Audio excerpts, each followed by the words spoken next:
ప్రభునందు ప్రేమైన దేవుని బిడ్డారా, ప్రభువైన యేసు నామమున మీకు శుభములు.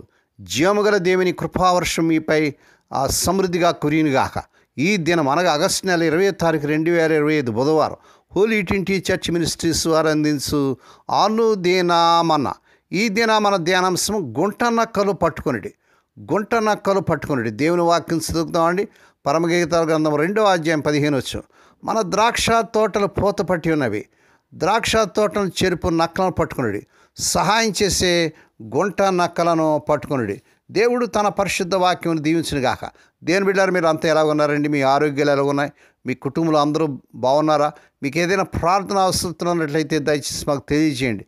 మీకోసం మేము భారంతో ప్రార్థన చేయగలం. దేవుని బిడ్డారు, దేవుని వాక్యం మనం చూసినట్లయితే సొలొమోను రాజు ఈ చక్కని మాటలు రాస్తున్నాడు. మన ద్రాక్ష తోటలు పూత పట్టి ఉన్నాయి అంటాడు. మనం దేవుని వాక్యాన్ని విని యేసుప్రభువును మన దేవునిగా రక్షకునిగా అంగీకరించి రక్షించబడి ఆయన కృపలో ఎదుగుతున్నప్పుడు తప్పక ఫలిస్తాం. ఆత్మ ఫలాలైన ప్రేమ, సంతోషం, సమాధానము, దీర్ఘశాంతం, దయాళత్వం, మంచితనం, విశ్వాసము, సాత్వికం, ఆశా నిగ్రహం అనే ఫలములను మనం ఫలించాలి. కానీ మనలో ఈ ఆత్మ ఫలాలు చిగురించగానే, పూత పట్టి ఫలించడం ప్రారంభించగానే వాటిని పాడు చేసే గుంట నక్కలు బయలుదేరతాయి. వాక్య వెలుగులో మనం వాటిని పరిశోధించి పట్టుకొనకపోతే పూత రాలిపోయిన చెట్లు ఫలించినట్లు మనం ఎన్నటికీ ఫలించక అభివృద్ధి పొందలేము. దేవుని బిడ్డ, మన పరిస్థితి ఎలాగుంది? ఒక పైలట్ తన టీ కప్పును పట్టుకునే దానిలో పట్టడం లేదని విమానంలోకి కాక్ పిట్లోని కన్సోల్ మధ్యలో పెట్టాడు. ఆ విమానం మేఘాల అల్లకొలలోకి వెళ్ళినప్పుడు ఆ టీ నీరు కంట్రోల్ ఇంజిన్ యొక్క పైభాగం మీద పడి ఇంజిన్స్ ఆపివేసింది. ఆ విమానం త్రోవతో పోయినా చివరికి సురక్షితంగా చేరుకుంది. అయితే వేరే విమానంలో అదే సంఘటన 2 నెలల తర్వాత జరిగినప్పుడు ఆ ఉత్పత్తిదారుడు సమస్యను కనుగొనాలని అనుకున్నాడు. ఆ విమానం ఖరీదు 30 కోట్లు. అయితే వీటి కప్పు హోల్డర్లు టీ పెట్టుకునే స్థలాలు చిన్నవిగా ఉన్నాయి. ఈ చిన్న నిర్లక్ష్యం చాలా బాధ కలిగించే క్షణాలను ఎదుర్కొనేలాగా చేసింది. అనేకసార్లు మనం కూడా చిన్న పాపాలు అనుకుంటాం, చిన్నయే కదా, చిన్న అబద్ధమే అనుకుంటాం, కానీ అది మన జీవితాన్ని నాశనం చేస్తుంది. దేని బిడ్డలు, చిన్న వివరాలు అద్భుతమైన ప్రణాళికను ధ్వంసం చేయగలవు. అందుకే పరమగీతలో ఉన్న ప్రియుడైనటువంటి వ్యక్తి తన ప్రియురాలని వారి ప్రేమను పాడు చేసి మన ద్రాక్ష తోటలు పూత పట్టినవి, ద్రాక్ష తోటలను చెరుపు నక్కలను పట్టుకున్నాడు అంటాడు. సహాయం చేసి గుంట నక్కలు పట్టుకున్నాడు అంటాడు. ఈ పరమగీతాల 2వ అధ్యాయం 15 వచ్చిన భార్య భర్తల మధ్య కుటుంబాల్లో చిన్న గొడవలు, చిన్న విషయాలు ఆయాసపడటం, విడిపోవటం, కోర్టులకి పోలీస్ స్టేషన్కి వెళ్ళటం, వారి జీవితాలను నాశనం చేస్తాం. చిన్నగా ఉన్నప్పుడే వాటిని మనం ఆ ప్రభు సన్నిధిలో ఒప్పుకొని ఒకరినొకరు సమాధాన పడాలి. అతడు గుంట నక్కలు గోడ మీద ఎక్కి ద్రాక్షాల కోసం వనాలు త్రవ్వడం చూశాడు. అవి వనాల్లో దూసుకుంటూ వచ్చి రాత్రిపూట వెనక్కి తిరిగి వెళ్ళిపోతుంటే పట్టుకోవడం కష్టమైంది. అయితే వాటిని పట్టించుకోకుండా వదిలివేయకూడదు. అవి ఏ రీతిగానైనా పట్టుకొని వాటిని నాశనం చేయకపోతే మన ద్రాక్ష తోటలను నాశనం చేస్తాయన్నమాట. దేవుని బిడ్డలారా, మన ఆత్మీయ జీవితం కూడా ఆ రీతిగానే ఉంది. నీ సన్నిహిత సంబంధాలు ఏది భయపెడుతుంది? దేవుని బిడ్డలారా, అవి పెద్ద తప్పులు కాకపోవచ్చు.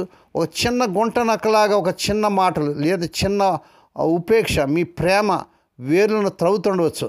చిన్న తప్పులు సమకూడి ఒకేసారిగా బాగా ఫలిస్తున్న మీ కుటుంబ బాంధవ్యాన్ని, మీ యొక్క స్నేహ బంధాన్ని, మీరు యొక్క పరిస్థితి అంతా కూడా మార్చివేసి పాడు చేసి స్నేహాన్ని, లోతైన వివాహ జీవితాన్ని చనిపోయే స్థితిలోనికి తీసుకుని వెళ్ళవచ్చు.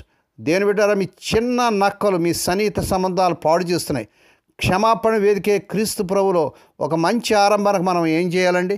మనం దేవుని సన్నిధికి వచ్చి ఆ చిన్న తప్పులు, చిన్న అబద్ధాలు, చిన్న ఆయాసాలు ప్రభు సన్నిధిలో ఒప్పుకొని ఒకరికొకరు సమాధానపడి ప్రభువులో ముందుకు సాగాలి.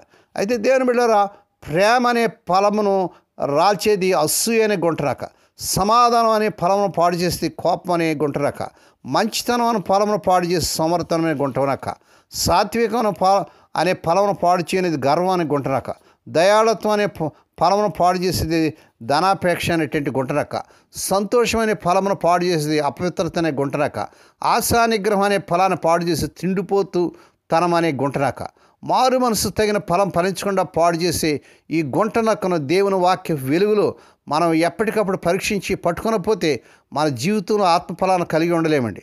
నేడు అనేక మంది దేవుని బిడ్డలైన వారి విశ్వాసులు దేవుడు ఆశించిన ఫలములు కనుగొనలేకపోవడం కారణం వారి హృదయంలో చేరి వారిని పాడు చేసి చిన్న పాపాలే. ఈ చిన్న పాపాలు మనల్ని చిక్కుల్లో పెట్టి మన ఆధ్యాత్మికంగా ఎదగకుండా ఫలించకుండా చేయించినవి. గర్వం, అసూయ, అపవిత్రత, కోపము, తిండిపోతనము, సోమర్తనం, ధనాపేక్ష అనే ఈ పాపం విషయమే హెచ్చరిక పొందాలి. దేవుని బిడ్డలారా, ప్రభు సన్నిధిలో ఒప్పుకోవాలి, ప్రార్థనాపూర్వకంగా పరీక్ష చేసుకోవాలి. మన ఆధ్యాత్మిక జీవితాన్ని పాడు చేసి ఈ గుంటలను పట్టుకొని ప్రభు పాదాల దగ్గర తీసుకురావాలి. ప్రభు పాదాలు అందుకే అంటాడు యెహోవా ఈ మాట సెలవిచ్చినాడు, రండి మనం వివాదం తీర్చుకుందాం. మీ పాపముల రక్తం వలె ఎర్రనివైనను అవి హేమం వలె తెల్లబడును, కెంపు వలె ఎర్రనివైనను అవి గొర్రెబొచ్చు వలె తెల్లవగను. మీరు సమ్మతించి నా మాట విని ఎళ్ళ మీరు భూమి యొక్క మంచి పదార్థం అనుభవించరు. యెషయా 1:18-19 వచ్చినారు. దేని బిడ్డారా, ఈ దినమే మన చిన్న పాపములు చిన్న గుట్టనకలు పట్టుకుందాం, ప్రభు సన్నిధిలో సరి చేసుకుందాం, ప్రభులో ముందుకు సాగుదాం. దేవుడి మాటలు దీవించును గాక. ప్రార్థన చేసుకుందాం. పరిశుద్ధుడైన మా తండ్రి, నీ పరిశుద్ధ నామమునకు వందనాలు చెల్లించుకున్నావు నాయన. ఈ ఉదయకాలంలో మా జీవితంలో చిన్న గుంటనకలు ఏవైతే మా ఆత్మీయ జీవితాన్ని, కుటుంబ జీవితాన్ని, మా స్నేహ జీవితాన్ని పాడు చేస్తున్నావు, వాటి విషయంలో మేము సరి చేసుకుని పశ్చాత్తాపడి ప్రభువా మేము మీలో సాగుటకు సాయం చేయండి. ఈ వర్తమాన అనేకులకు షేర్ చేస్తూ, లైక్ చేస్తూ, సబ్స్క్రైబ్ చేస్తున్న మా ప్రియులను దీవించండి. వారు రావాల్సిన దీవుని మెండుగా దయచేయండి. ఈ దినం పుట్టినదినాలు, వాహ దినాలు, ఆయా శుభదినాలు జరుపుకునే బిడ్డలు బహుగా దీవించి మరొక సంవత్సరమైన దయాకిరీటాన్ని బిడ్డకు దరపు చేసి వారి పట్ల నూతన కార్యం జరిగించుకోండి.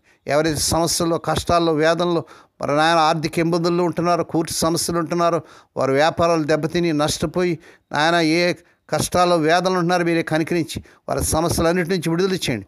రోగులైన బిడ్డలపై ప్రత్యేక కృప చూపించినాను. ఎవరైతే సీరియస్ కండిషన్లో ఐసీయూలో ఉంచబడి ఉన్నారో, ఇప్పుడే కలవరి రక్తప్రభా శిరస్సు మొదలు పాదములు ప్రవర్తిస్తున్నామన్నా స్వస్థత, ఆరోగ్యం విడుదల చేస్తున్నామని ప్రకటిస్తున్నాను తండ్రి. వివాహం కానీ ఎవరి బిడ్డలకి ఈ నెలలో వారు కోరుకునే చక్కని సమాధానాలు కుదిరి వివాహం ఘనంగా జరుగును గాక.